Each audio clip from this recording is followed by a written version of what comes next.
Boa noite a todos e a todas que presente, o nosso futuro candidato à Presidência da Serra, Patrick da Luz.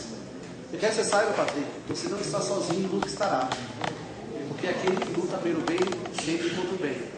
E nós aqui, equipe do PCdoB, não só eu como faço parte executivo, como todos aqui presentes, tenho certeza disso, que no dia você vai ter apoio e a força que o partido tem, tá bom? E primeiramente, me conhece no Meclano, sou do Parque do Paraíso. Quero agradecer meu tio, minha prima presente aqui, a todos vocês. E estamos aí fazendo parte executiva. E esse partido grande, todo mundo vermelhinho aqui. E eu tenho certeza que a gente não estamos apenas com o PCdoB no peito, mas sim no coração. Porque é ruim a gente sair na cidade, como nos ouvindo, PCdoB não existe na cidade. É hora de bater o pé, não existia. Hoje existe.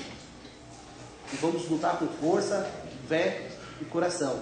E determinação para que alcançamos nosso objetivo. Vamos alcançar. Bom?